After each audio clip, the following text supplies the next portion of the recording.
Well, good morning, everybody. My name is Lisa Jacobson. I'm the president of the Business Council for Sustainable Energy. The Business Council is an industry trade association based in the United States, and we represent commercially available clean energy technologies in the energy efficiency, renewable energy, and natural gas sectors. The Business Council for Sustainable Energy has been part of this United Nations Framework Convention process since 1992. And here in Durban, I'm proud to say that our delegation is 35 individuals representing 16 companies and associations. The focus of this briefing is to discuss what our industry sectors would like to see as outcomes from Durban, here COP17 CMP7. So in order to facilitate that, I want to share with you a report that we are releasing today. I have a graphic of the main elements in terms of our perspectives on COP17 outcomes, and we have these brochures and reports here for you to take with you when you leave. But I wanted to highlight just a few elements of our key outcome expectations for Durban. And then I will be joined by my colleagues and member companies and associations to share and elaborate in a little more detail about why that matters to the business community. First, we hope that governments in Durban will adopt decisions that support the implementation of the Cancun agreements and set a clear mandate for the path ahead. We think it's very important that the critical role of clean energy solutions in the development and implementation of nationally appropriate mitigation actions and low emissions development strategies is emphasized. We seek the operationalization of the Clean Technology Center and Network. We think this is essential to have a clear channel for private sector engagement. Related to technology transfer, we urge respect and continued protection of intellectual property rights to guarantee existing solutions that encourage the creation of future low-carbon innovations. We also hope that governments will establish the structure of the Green Climate Fund and recognize the vital role that the private sector will play in meeting long-term and short-term financing objectives. And finally, but very importantly, we seek the continuation and the strengthening of market-based mechanisms in the post-2012 climate change regime. We're fortunate today to be joined by 3 Business Council members who are experts not only in their respective industries, but also in the Framework Convention process itself. They are longtime observers and participants in these negotiations and can offer their specific views on what Durban needs to produce to spur clean energy investment in the short term and the long term. They will also speak more broadly about the role of industry in helping to move this process forward. I'd like to start by introducing our first speaker today, Jeff Moe. He is the Director of Global Policy and Advocacy for the Center for Energy Efficiency and Sustainability at Ingersoll Rand. Ingersoll Rand is a world leader in creating sustaining, safe, comfortable, and efficient environments in commercial, residential, and industrial markets. Ingersoll Rand is a $14 billion global business committed to sustainable business practices within its company and for its customers. Jeff is going to speak to us a little bit about the role of the technology transfer agenda here in the Framework Convention process and what we seek out of Durban. Thank you, Jeff. Thank you, Lisa, and again, welcome to everyone. This is really an honor to be able to talk to you today. As Lisa mentioned, my business is global diversified industrial, so we have brands such as Trane Air Conditioning, in Ingersoll Rand Industrial Products, Thermo King Transport, Refrigeration, Schlage, Lock, and Security Systems, Club Car Golf Carts, and electric low-speed vehicles. Recently, my company had decided that sustainability is no longer a nicety. It's actually of strategic importance to our business. So about 1.5 years ago, we created a new Center for Energy Efficiency and Sustainability. The center is a group of internal experts that are basically facilitating adoption of sustainable principles across our business. So we'll look at what best practices are being used, how do we bring those back to our business, how do we adopt sustainability-related, not just goals, but then put in place systems that drive improvement for our business. So that leads to a question, why are we proactively involved in this process? What we're finding, in addition to developing products and solutions, we believe we have a responsibility to embrace the global policy development, so we want to proactively be involved in this process. Specifically in this process, one area of interest to us is adoption of the Climate Technology Center and networks, which are being discussed here, and hopefully we're going to have some furthering of firming up what this process is going to do. As we look at the process here, we have a global umbrella policy potential that can drive more consistent national policy development around the world. The reason that is important is the more we can drive consistency around the world, the better opportunity we have to scale solutions so they can be much more cost effective on a global basis. So that's what's of predominant importance. The two most important sectors to our business are energy efficiency in buildings. Buildings today represent approximately a third of greenhouse gases. It's the most significant sector today from a greenhouse gas perspective. If you don't have effective policy on how you can reduce emissions in buildings, you simply can't have an effective climate change policy. In addition, buildings represent about a third of the resources as you look at construction, and roughly 40% of the energy use of total energy in the world. So this sector is very important. Another sector of importance to us is food spoilage reduction, and we get involved in that through the cold chain by implementation of our transport refrigeration. So the more we can reduce food spoilage, the more we can enhance reduction of starvation in countries, but also now we bring the opportunity for these developing countries to export their food products, which brings back revenue into the country for development of infrastructure. So there's a bunch of wins associated with that. So as we look at those two sectors, that brings us back to the Climate Technology Center and Network. And the importance of being involved in this debate is, we think, for this to be successful, we must have country and policymaker involvement, because essentially at the end of the day, this is countries that are developing the policy. But countries are not the ones investing in solutions, which means we must have business that's proactively involved in this center also, so we can be offering information as to existing technologies that are available today to deliver climate responsible solutions. We also have to make sure we're deploying these technologies, once again, through a proactive and supportive set of complementary policies and measures, so we now have a framework for private sector investment, for deployment, and for making sure we're aligned with country interests to drive mitigation of climate change. So this responsibility is what brings us into the party. We really appreciate having a voice in this process. And once again, I'd like to thank you for your time this morning. Thank you, Jeff. I'm next going to turn to Steve Sawyer. Steve is the Secretary General for the Global Wind Energy Council, the global forum for the wind energy sector, uniting the wind industry and its representative associations. I'd like to note that Denise Bodie, President and CEO of the American Wind Energy Association, serves on GWEC's board and on its executive committee, and she's also a board member of the Business Council for Sustainable Energy. Steve? Thanks, Lisa. I'll be very quick.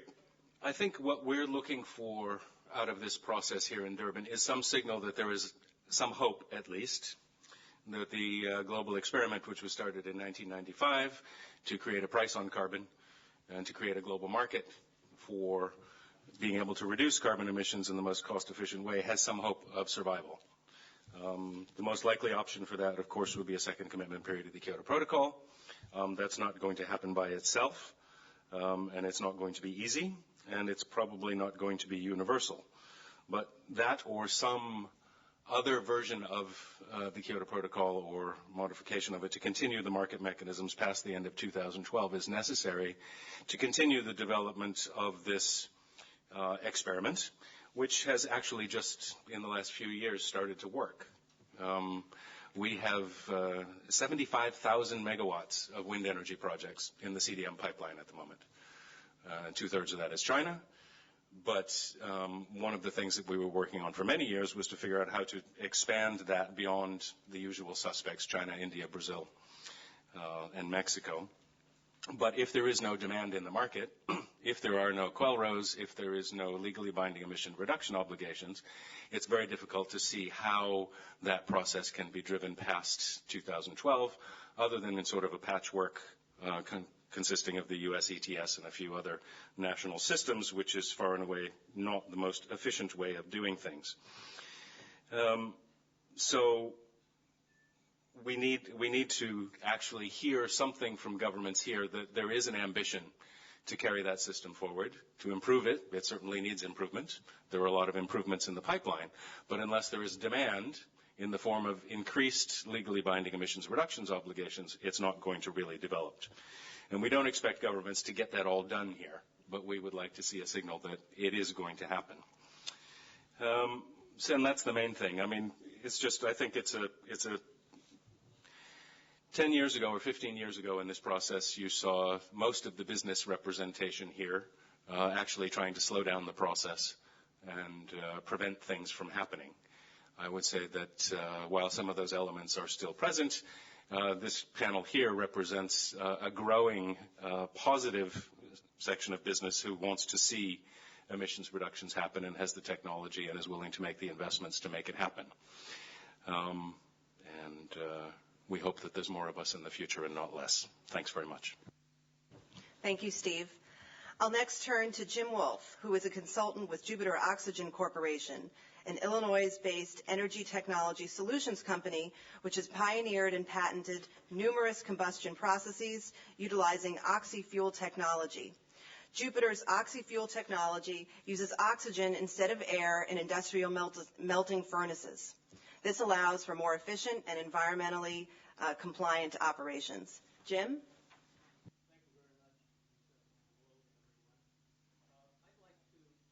All right. Yeah. Thank you, Lisa, and hello, everyone. Thank you for this opportunity. I'd like to give you a specific example, discuss an example of a technology. It's a relatively new technology that offers one commercially available technology solution that helps reduce energy consumption and enhances carbon capture and storage and carbon capture and utilization. So I'll give you a little background on Jupiter Oxygen and the technology and where we see the needs in this process to help get that commercially available technology into the marketplace and into developing countries. Jupiter Oxygen Corporation offers technology solutions that improve combustion technology. We're really talking about boilers. And they also offer technology that enhances CO2 capture from these industrial furnaces and boilers that are used primarily in the manufacturing process area, in the remelting of aluminum, those types of processes, and for production of electricity, and provide significant energy efficiency improvements as a result of that, and make it very easy to capture the CO2.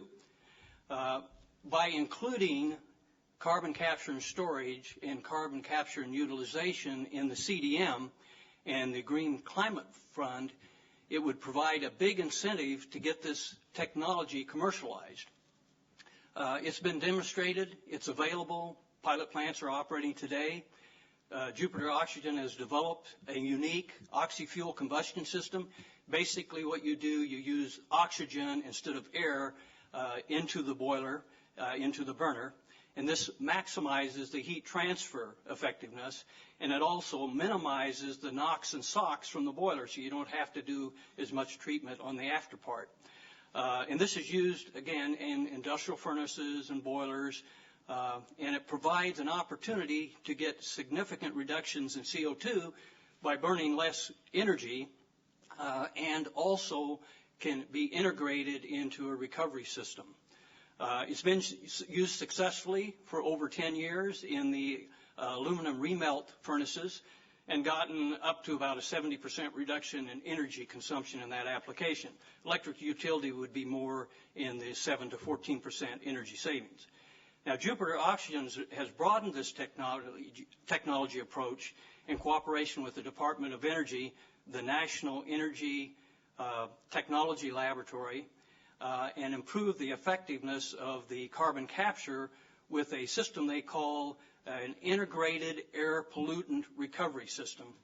And what you basically do is you put this on the end of a boiler in a fossil power plant, and you recover the CO2, and you can recover 95% of the CO2, and then it can be used for various purposes.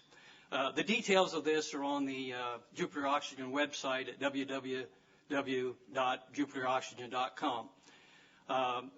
Now, one of the importance of capturing the CO2 is it improves the economics of the system because the oxyfuel system is more expensive than the standard system. It is commercially available. Projects are being developed right now in India and in China, and there are existing facilities operating in the U.S. Now, in bringing this technology to the market in emerging economy, Jupiter Oxygen's approach is multi-pronged. It first must understand the local markets, the price of the fuel resources and electricity, the availability of government incentives or policies encouraging the energy efficiency, and of course the existence of air pollution controls. Also considered is the framework for the protection of intellectual property rights and the ability to source the needed financing, which is very important, from multilateral banking institutes to mitigate risk. Now, utilization of the CO2 captured by these technologies is another important factor in assessing the viability of the new market. So you need to blend these together. Now, this is all part of Jupiter Oxygen's vision of sustainable development and the promotion of the clean, energy-efficient technologies. Their goal is to support ambitious climate protection and development goals and to provide a clean energy technology solution to help meet the worldwide increasing energy supply and demand needs. With the projected high fossil electric and energy consumption in emerging economies like China and India, the carbon capture and storage technologies can play an important role to realize the climate protection goals at reasonable cost, particularly in an economy like China where a lot of coal is used for power production. Now, according to the International Energy Agency's report, World Energy Outlook 2011, CCS is a key abatement option in the 450 scenario, accounting for almost 1/5 of the additional reductions in emissions that are required. So again, a decision to include CCS in the CDM and the Green Climate Fund is crucial for those ambitious climate protection goals and to stimulate this technology. Now, I have some brochures available for anybody that's interested. One describes a test facility on a 5-megawatt plant operating in the United States and how this technology works. And also, I have a couple of documents on the alliances for what is going on in India and China. So anyone that would like those, please come up afterwards and I'll make those available. Thank you very much. Thank you, Jim.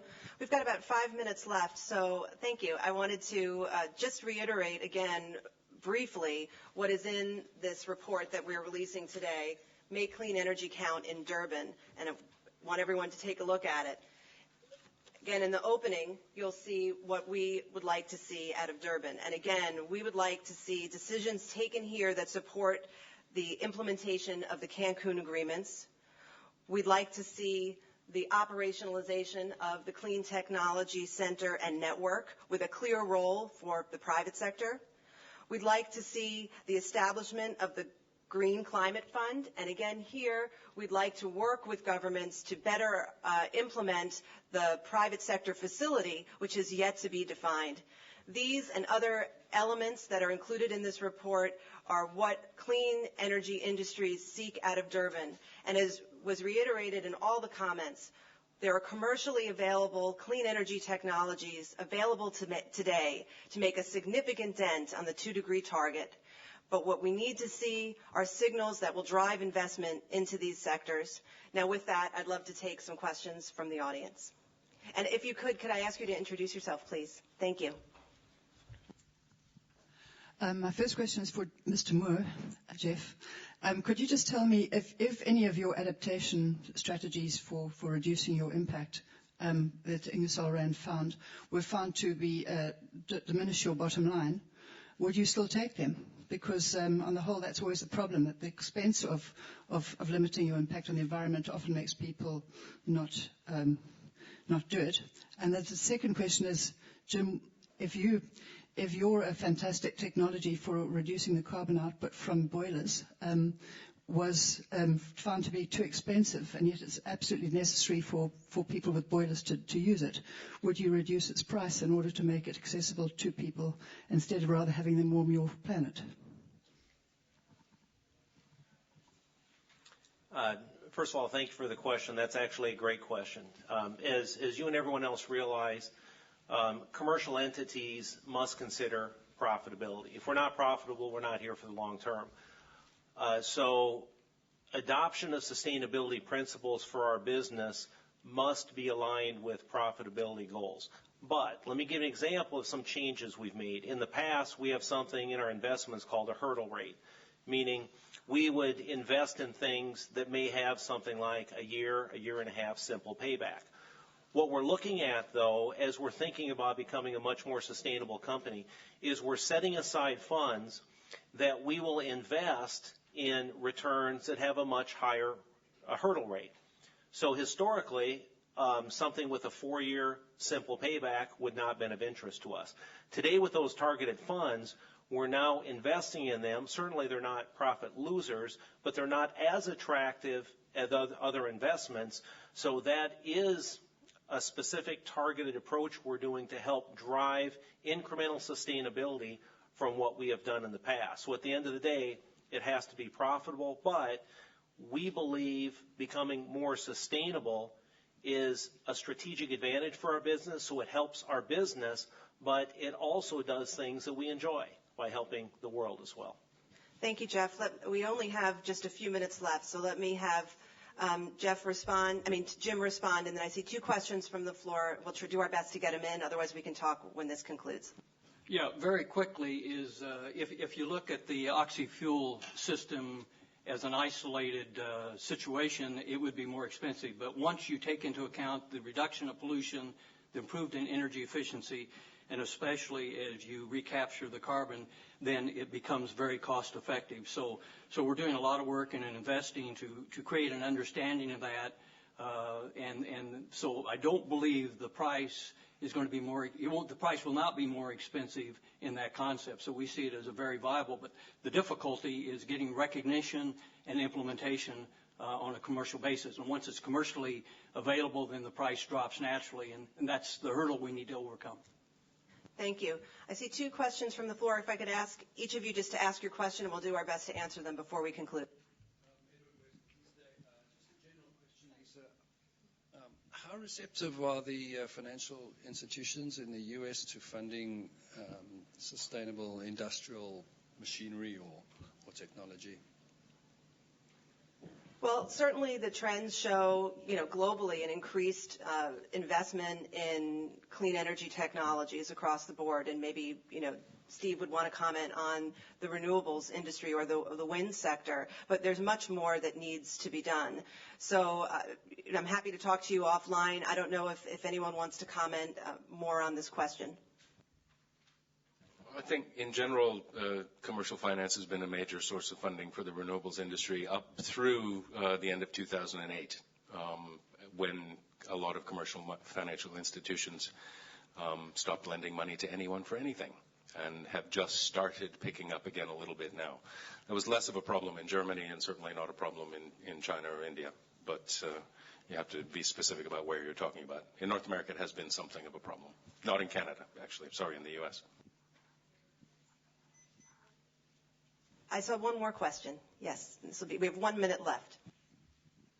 Kristen from the Star newspaper in Joburg. Steve, this question is for you. I just wanted to ask, if they can't agree to a second commitment period with the Kyoto Protocol, what do you see happening to the clean development mechanism? Will the carbon market survive? It's a question I wish I had the answer to. My understanding from the European Union is that they would continue to acknowledge credits generated through the mechanism through the course of the current legislation that runs through 2020. However, whether or not and how the infrastructure in Bonn that runs the clean development mechanism would be sustained is a good question, i.e. if there is no extension of the Kyoto Protocol's first commitment period, will countries still be willing to finance the Secretariat, the international transactions log, and the other elements of the carbon market? I hope that they would, but we don't know that. And that's a bridge that I hope we don't have to cross. Well, on behalf of the Business Council for Sustainable Energy, I want to thank you all. Look forward to taking more questions outside when we conclude. I just want to direct people to the Business Council for Sustainable Energy's website, www.bcse.org. And again, thank you very much for your time and attention.